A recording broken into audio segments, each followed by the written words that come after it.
معزز سامعین کرام، یہ ویڈیو آپ لوگوں کے لیے بہت ہی اہم ہے۔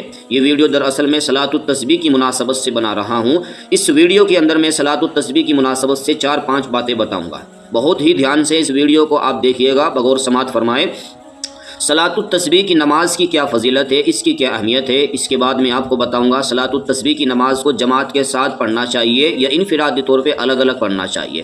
تیسرے نمبر پہ بتاؤں گا صلاۃ التسبیح کی نماز پڑھنے کا کیا طریقہ ہے، اس کے کتنے طریقے ہیں۔ چوتھے نمبر پر میں آپ کو بتاؤں گا صلاۃ التسبیح کی نماز جو ہے کون سے وقت پڑھنا چاہیے، کس وقت پڑھنا چاہیے، کون سے وقت پڑھنا افضل ہے۔ تو میں سب سے پہلے آپ کو بتاتا ہوں اس کی فضیلت، اس کی اہمیت کیا ہے، بغور سماعت فرمائیں۔ اللہ کے نبی علیہ الصلوۃ والسلام نے اپنے چچا حضرت عباس رضی اللہ تعالی عنہ کو یہ نماز صلاۃ التسبیح کی نماز بطور عطیہ، بطور تحفے کی سکھائی تھی۔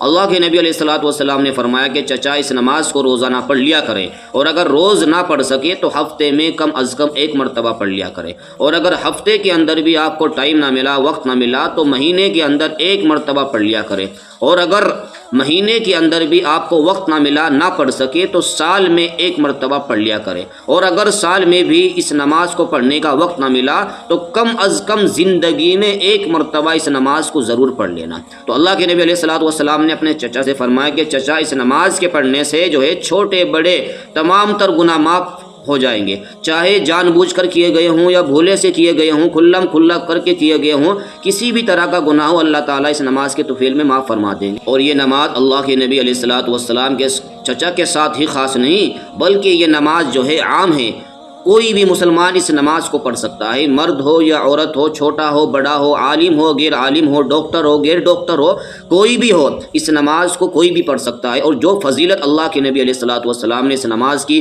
بیان فرمائی ہے، انشاءاللہ یہ فضیلت ہر کسی کو ضرور ملے گی، بشرطے کہ سچے دل سے اس نماز کو پڑھا جائے۔ تو انشاءاللہ اللہ تعالیٰ اس نماز کے طفیل میں، اس نماز کے توسل سے تمام تر لوگوں کی جو آدمی بھی جو مسلمان مرد عورت اس نماز کو پڑھے گا، سچے دل سے پڑھے گا، تو انشاءاللہ اس کے چھوٹے بڑے تمام تر گناہ معاف ہو جائیں گے، جان بوجھ کر کیے ہو یا بھولے سے ہو گئے ہوں، کھلم کھلا کیے ہوں یا چھپ کر کیے ہو، کیسا ہی گناہ کیوں نہ ہو، اس نماز کی برکت سے انشاءاللہ تمام تر گناہ اللہ تعالیٰ معاف فرما دیتے ہیں۔ صلاۃ التسبیح کی نماز جو ہوتی ہے یہ دراصل میں انفرادی طور پہ پڑھی جاتی ہے، اجتماعی طور پہ، مجموعی طور پہ جماعت کے ساتھ میں اس نماز کا پڑھنا یہ مکروہ تحریمی ہے۔ یہ دراصل یہ بات میں اس لیے بتا رہا ہوں، بطور خاص رمضان کے مہینے میں کچھ مستورات، کچھ خواتین عورتیں ایسی ہوتی ہیں کہ جمعے کے دن خاص طور پہ ظہر کی نماز نہیں پڑھتی ہیں، بلکہ صلاۃ التسبیح کی نماز کو جماعت کے ساتھ میں کراتی ہیں۔ تو یاد رکھیے گا، جو عورتیں جو ہے اس نماز کو جماعت کے ساتھ میں پڑھتی ہیں تو یہ مکروہ تحریمی ہے، جو کہ حرام کے قریب ہے۔ تو اس لیے مستورات جو عورتیں ہوتی ہیں ان کے اوپر ظہر کی نماز فرض ہے، صلاۃ التسبیح کی نماز فرض نہیں ہے۔ عورتوں کو چاہیے کہ وہ ظہر کی نماز پڑھے، صلاۃ التسبیح کی نماز نہ پڑھے۔ اگر صلاۃ التسبیح کی نماز ہی پڑھنا چاہے تو پہلے ظہر کی نماز پڑھے اور اس کے بعد میں صلاۃ التسبیح کی نماز الگ الگ انفرادی طور پہ پڑھے۔ اس چیز کا میں نے بذات خود بھی مشاہدہ کیا ہے، دیکھا ہے کہ عورتیں جو ہے 10 15 20 عورتیں جو ہے نیت باندھ کر کھڑی ہو جاتی ہیں، اور الگ سے ایک لڑکی یا کوئی عورت جو ہے ان کو نماز پڑھاتی ہے۔ جو صلاۃ التسبیح کی تسبیح ہوتی ہیں وہ خود پڑھتی ہے، اور عورتیں جو ہے اس کو سن کے عمل کرتی ہے۔ تو یاد رکھیے، جو عورت جو لڑکی اس طریقے سے نماز پڑھائے گی اور جو عورتیں اس طریقے سے نماز پڑھیں گی تو یہ ثواب نہیں ہے، بلکہ یہ مکروہ تحریمی ہے، جو کہ حرام کے قریب ہے۔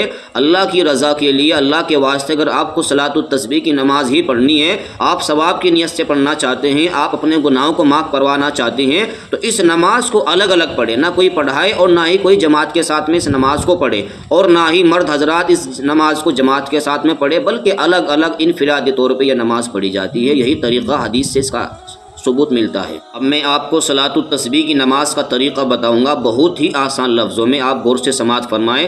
دراصل صلاۃ التسبیح کے جو ہے اس کی نماز کے 2 طریقے ہوتے ہیں، دونوں طریقے احادیث سے ثابت ہے۔ جو بھی آپ کو آسان لگے، اچھا لگے، آپ اسی کو پسند کر کے صلاۃ التسبیح کی نماز پڑھ سکتے ہیں۔ پہلا طریقہ اس کا یہ ہے کہ سب سے پہلے 4 رکعت نماز کی نیت باندھیں گے۔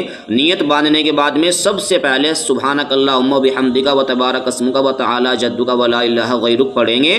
اس کو پڑھنے کے بعد میں اعوذ باللہ من الشیطان الرجیم بسم اللہ الرحمن الرحیم پڑھیں گے۔ اس کے بعد میں الحمد شریف پڑھیں گے مکمل، اور اس کے بعد میں پھر کوئی سورت ملائیں گے جو بھی آپ کو یاد ہو۔ اس کے بعد میں 15 مرتبہ رکوع میں جانے سے پہلے، رکوع میں نہیں جانا ہے بلکہ یہ تسبیح پڑھنی ہے 15 مرتبہ، سبحان اللہ والحمد للہ ولا الہ الا اللہ واللہ اکبر۔ جب آپ اس کو 15 مرتبہ پڑھ لیں گے تو رکوع میں جائیں گے۔ رکوع میں جانے سے پہلے سب سے پہلے 3 مرتبہ 5 مرتبہ یا 7 مرتبہ جو ہے آپ کو رکوع کی تسبیح پڑھنی ہے، سبحان ربی العظیم، سبحان ربی العظیم، سبحان ربی العظیم۔ رکوع کی تسبیح پڑھنے کے بعد میں پھر آپ کو یہ صلاۃ التسبیح کی جو ہے تسبیح پڑھنی ہے، سبحان اللہ والحمد للہ ولا الہ الا اللہ واللہ اکبر۔ یہاں رکوع میں جو ہے 10 مرتبہ پڑھنا ہے، 15 مرتبہ نہیں پڑھنا ہے۔ اس کے بعد آپ سمیع اللہ لمن حمدہ کہیں گے، ربنا لک الحمد، تو 10 مرتبہ آپ کو پھر یہی تسبیح پڑھنی ہے، سبحان اللہ والحمد للہ ولا الہ الا اللہ واللہ اکبر۔ اس کے بعد آپ سجدے میں جائیں گے۔ سجدے میں جانے کے بعد سب سے پہلے آپ سجدے کی تسبیح پڑھیں گے، سبحان ربی الاعلیٰ 3 مرتبہ یا 5 یا 7 مرتبہ، جتنی دفعہ آپ پڑھنا چاہتے ہیں۔ اس کے بعد پھر آپ کو 10 مرتبہ یہی تسبیح پڑھنی ہے صلاۃ التسبیح کی۔ اس کے بعد جب آپ سجدے کی حالت میں صلاۃ التسبیح کی تسبیح کو پڑھ لیں گے 10 مرتبہ تو اللہ اکبر کہہ کر بیٹھ جائیں گے جلسے کی حالت میں، اور پھر یہی صلاۃ التسبیح کی تسبیح کو 10 مرتبہ پڑھنا ہے۔ 10 مرتبہ پڑھنے کے بعد میں آپ کو پھر سجدے میں جانا ہے اللہ اکبر کہہ کے، اور سب سے پہلے سجدے کی تسبیح پڑھنی ہے۔ سجدے کی تسبیح پڑھنے کے بعد میں پھر آپ کو 10 مرتبہ صلاۃ التسبیح کی تسبیح پڑھنی ہے۔ اس کے بعد جب 2 سجدے کر لیں گے آپ، 2 سجدے کرنے کے بعد میں اللہ اکبر کہہ کے بیٹھ جائیں گے، کھڑا نہیں ہونا ہے جیسا کہ نمازوں کے اندر کھڑا ہوتے ہیں، لیکن یہاں پہ کھڑا نہیں ہونا ہے بلکہ 2 سجدے کرنے کے بعد بھی بیٹھنا ہے، اور بیٹھنے کی حالت میں سب سے پہلے 10 مرتبہ آپ کو یہی صلاۃ التسبیح کی تسبیح پڑھنی ہے۔ اس کے بعد جب آپ 10 مرتبہ اس تسبیح کو پڑھ لیں گے، جب کھڑا ہونا ہے، کھڑے ہوتے ہوئے یاد رکھنا اللہ اکبر نہیں کہنا ہے آپ کو، بلکہ بغیر اللہ اکبر کہے کھڑے ہو جائیں گے۔ یہ صلاۃ التسبیح کی ایک رکعت مکمل ہو چکی ہے۔ ایک رکعت میں 75 مرتبہ یہ تسبیح پڑھی گئی ہے، آپ شمار کر سکتے ہیں۔ جب ایک رکعت مکمل ہو جائے گی، امید کرتا ہوں کہ آپ سمجھ گئے ہوں گے دوسری رکعت کو کس طریقے سے پڑھنا ہے۔ تو یاد رکھیے گا، دوسری رکعت میں جیسے ہی کھڑے ہوں گے سب سے پہلے الحمد شریف پڑھیں گے، اس کے بعد میں کوئی سورت ملائیں گے، سورت ملانے کے بعد میں پھر آپ کو رکوع میں جانے سے پہلے 15 مرتبہ اسی تسبیح کو پڑھنا ہے، صلاۃ التسبیح والی جو تسبیح میں نے بتائی، سبحان اللہ والحمد للہ ولا الہ الا اللہ واللہ اکبر۔ جب آپ اس کو 15 مرتبہ پڑھ لیں گے پھر رکوع میں جائیں گے، رکوع کی تسبیح پہلے پڑھیں گے، اور پھر اس کو 10 مرتبہ پڑھنا ہے، پھر سمیع اللہ لمن حمدہ کہیں گے، تو یہاں بھی آپ کو 10 مرتبہ پڑھنا ہے۔ پھر سجدے میں جائیں گے، پہلے سجدے کی تسبیح پڑھیں گے، پھر 10 مرتبہ اسی تسبیح کو پڑھنا ہے، پھر سجدہ کر کے بیٹھ جائیں گے، 10 مرتبہ پڑھنا ہے، پھر دوبارہ سجدہ کریں گے، وہاں بھی سجدے کی تسبیح پڑھنے کے بعد میں اس کو 10 مرتبہ پڑھنا ہے۔ تو گویا کہ ہماری دوسری رکعت جو ہے صلاۃ التسبیح کی، یہ بالکل پہلی رکعت کی طرح ہی پڑھی گئی ہے۔ جس طریقے سے پہلی رکعت پڑھی جاتی ہے اسی طریقے سے دوسری رکعت بھی پڑھی جاتی ہے۔ جب آپ دوسری رکعت کا جو ہے دوسرا سجدہ کر کے جو ہے اس میں 10 مرتبہ صلاۃ التسبیح کی تسبیح پڑھ لیں گے، اب کیا کرنا ہے یہاں تک میں نے آپ کو بتا دیا ہے۔ اب اس کے بعد میں جب آپ 2 رکعت آپ پڑھ لیں گے تو آپ کو بیٹھ جانا ہے تشہد کی حالت میں۔ جب آپ تشہد کی حالت میں بیٹھیں گے تو یاد رکھنا، تشہد پڑھنے سے پہلے، التحیات پڑھنے سے پہلے 10 مرتبہ آپ کو اسی تسبیح کو پڑھنا ہے، صلاۃ التسبیح والی 10 مرتبہ جب آپ اس کو پڑھ لیں گے، اس کے بعد میں پھر آپ کو التحیات للہ والصلوات مکمل تشہد پڑھنا ہے۔ اس کے بعد میں جب 2 رکعت مکمل ہو جائیں گی، اس کے بعد کھڑے ہو جائیں گے۔ کھڑے ہونے کے بعد میں جو ہے اس میں اللہ اکبر کے آگے کھڑے ہوئیں گے، تو اس کے بعد میں آپ کو جو ہے دونوں رکعتیں، یہ 2 رکعتیں جو بچ گئی ہے، کیونکہ ہم نے صلاۃ التسبیح کی 4 رکعتوں میں سے 2 رکعت تو ہم نے پڑھ لی ہے، اور امید کرتا ہوں کہ آپ دونوں رکعتوں کو سمجھ گئے ہوں گے۔ اب جو 2 رکعتیں بچی ہیں ان کو کس طریقے سے پڑھنا ہے، تو یاد رکھیے گا آخر کی 2 رکعتیں بالکل سیم ٹو سیم بھی آئی نہیں، جس طریقے سے آپ نے پہلی 2 رکعتیں پڑھی ہیں بالکل اسی طریقے سے پڑھنا ہے، کوئی چینجنگ نہیں کرنی ہے، کوئی کمی بیشی نہیں کرنی ہے۔ جب آپ 4 رکعت نماز پڑھ لیں گے، آخر کی 2 رکعتوں کو آپ پہلی 2 رکعت کی طرح پڑھ لیں گے، تو چوتھی رکعت میں جب آپ بیٹھیں گے تحیات پڑھنے کے لیے، تو یہاں بھی آپ کو تحیات پڑھنے سے پہلے صلاۃ التسبیح کی تسبیح کو پڑھنا ہے 10 مرتبہ، اس کے بعد میں پھر تحیات پڑھ کے درود شریف وغیرہ پڑھ کے سلام پھیر دینا ہے۔ گویا کہ یہ 4 رکعت مکمل ہو گئی، اور 4 رکعتوں میں یہ تسبیح 300 مرتبہ پڑھی گئی، جو کہ صلاۃ التسبیح کی تسبیح کی تعداد 300 مرتبہ ہوتی ہے، وہ مکمل ہو چکی ہے۔ کیونکہ ایک رکعت میں 75 مرتبہ پڑھی گئی ہے، دوسری رکعت میں پھر 75 150 ہو گئی، تیسری رکعت میں چوتھی رکعت میں پھر 75 جوڑ گئے، تو گویا کہ یہ صلاۃ التسبیح کی نماز کے اندر 300 تسبیح ہو گئی ہے، اور 300 تسبیح ہی صلاۃ التسبیح کی نماز میں پڑھی جاتی ہے۔ اب میں آپ کو اس کے بعد میں صلاۃ التسبیح کی نماز کا دوسرا طریقہ بتاؤں گا۔ دوسرا طریقہ یہ ہے کہ آپ سب سے پہلے جب 4 رکعت کی آپ نیت باندھ لیں گے، نیت باندھنے کے بعد میں آپ کو